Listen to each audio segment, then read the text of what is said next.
even since I was a kid, I always, we'd go on family vacations and, kind of do stuff outside. So the outdoors has always been close to me, like fishing since I was tiny, diving since I was 12. And I think that when you look at life, like, what's the end goal? Is to find some sort of happiness and whatever that entails for the individual, the family, of a group of friends, but to find something that makes you happy. And there's a lot of ways to go about doing that. And the way that I found is like, spearfishing, diving, fishing, and sharing that with people is what makes me really happy.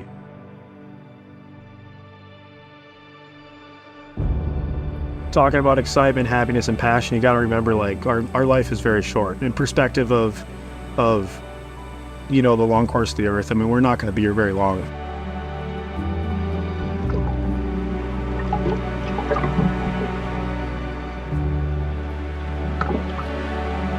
So, especially you look at, like, for spearfishing, your 20s to 50s is really your sweet spot if everything goes well. And there's no guarantees. There's no guarantees when I drive to the marina every day. There's no guarantees when I get on a flight to go elk hunting or do some of the other things that I enjoy outdoors. So I think that's why it's so important that, no matter what you do throughout your day, you're just enjoying every aspect of it and just not sweating the small stuff.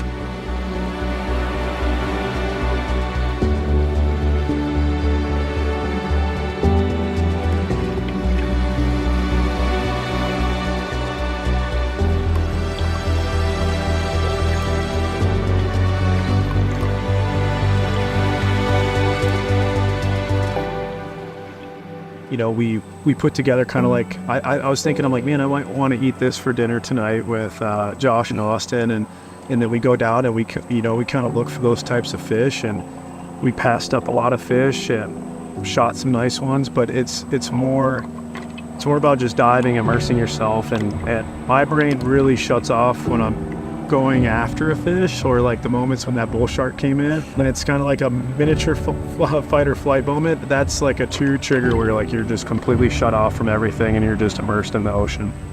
This is real life. Like, this is like a dream for me, and anywhere you are in the United States, spearfishing exists now.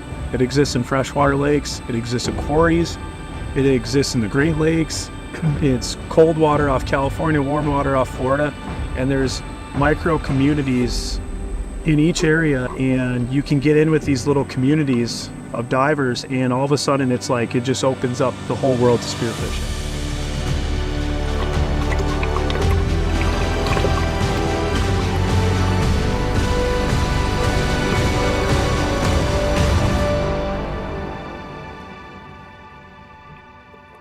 My degree is in environment and sustainability, and I did a lot in food systems and a lot on coral reef ecology.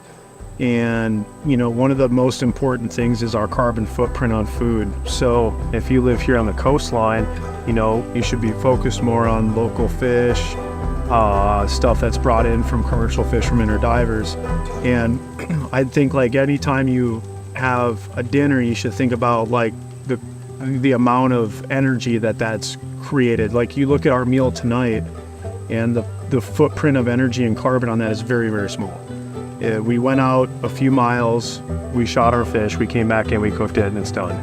It wasn't being shipped anywhere else. But I also think it's important to have a connection with your food more than anything, and that's really the bulk of spearfishing, is that you are in the ocean, you are spending time with these fish and with the predators that may or may not want you there. And I think you build a different respect for the fish and for the dinner that you are providing. And for me, that connection is really what I try to focus on sharing with people. Spread. Yeah, everything. Alright. Awesome. Cheers, guys. Cheers, boys. Fantastic day. Something we dig in.